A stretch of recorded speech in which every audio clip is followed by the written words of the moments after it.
Rain hammers down on a narrow forest track in northern Germania. Mud swallows men whole.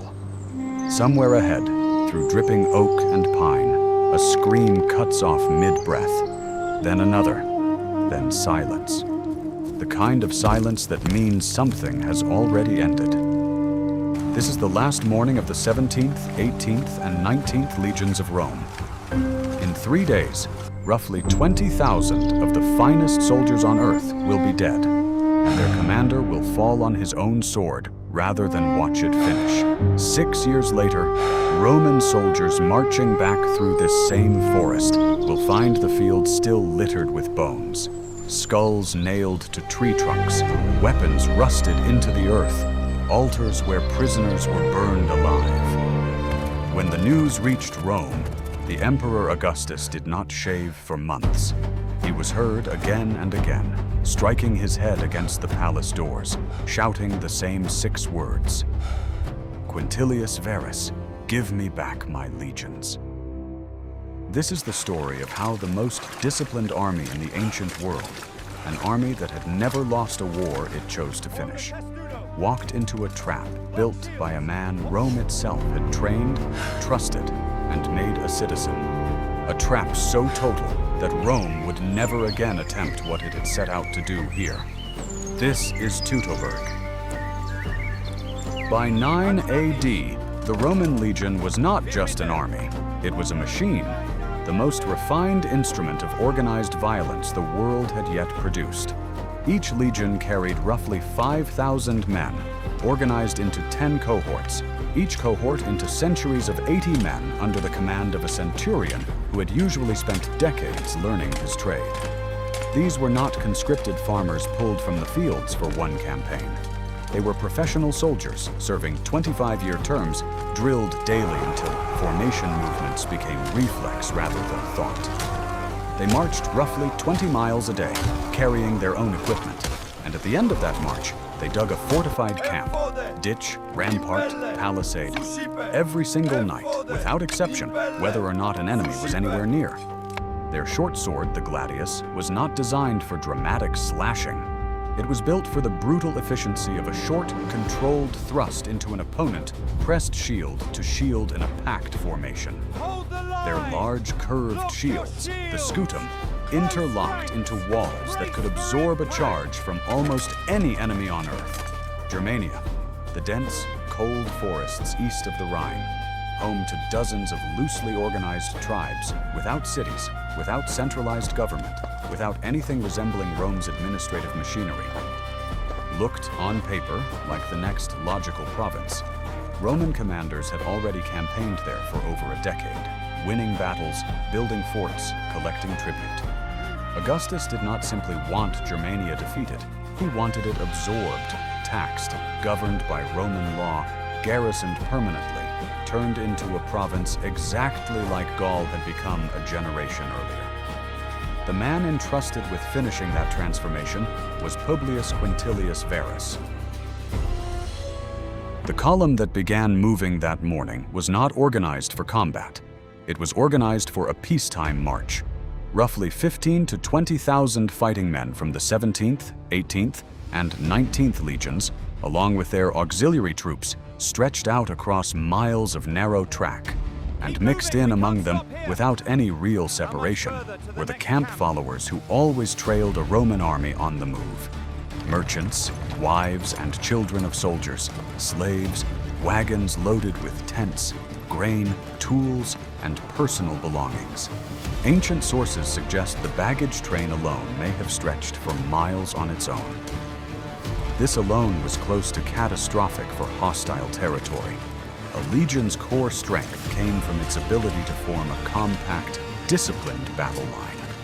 Men shoulder to shoulder, shields locked, officers able to see the whole formation and react as one unit. Strung out along a track barely wide enough for 2 wagons to pass, hemmed in by forest on both sides, the column had lost that ability before a single spear was thrown.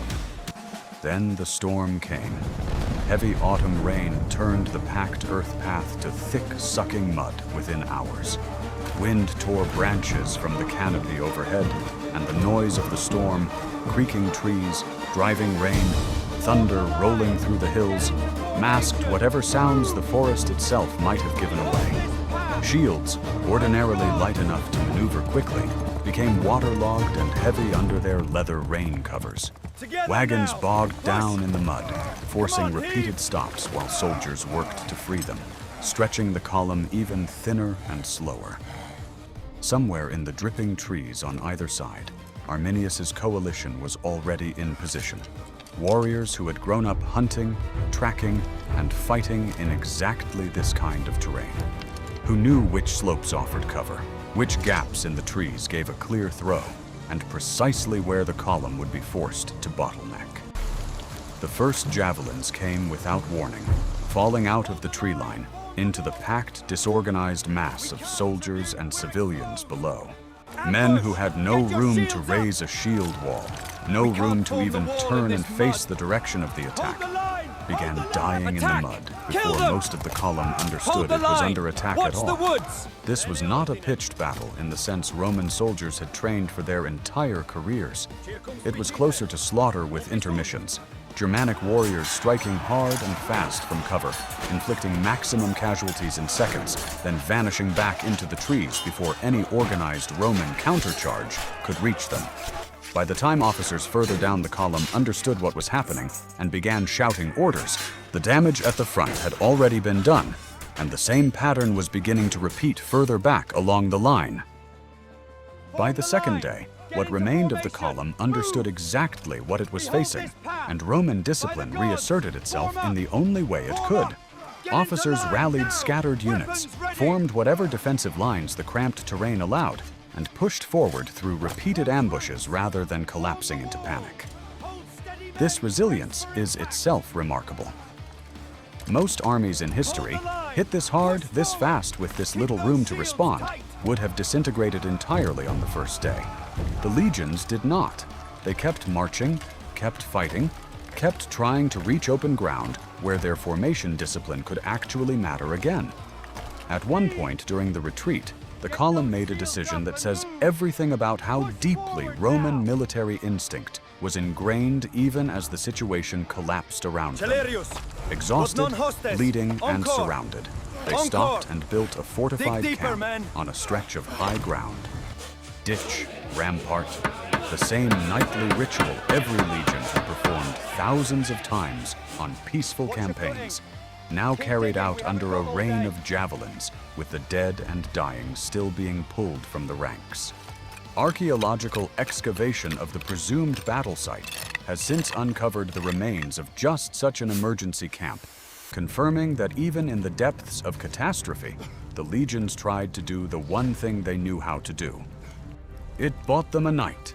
It did not buy them a way out, every mile deeper into the forest.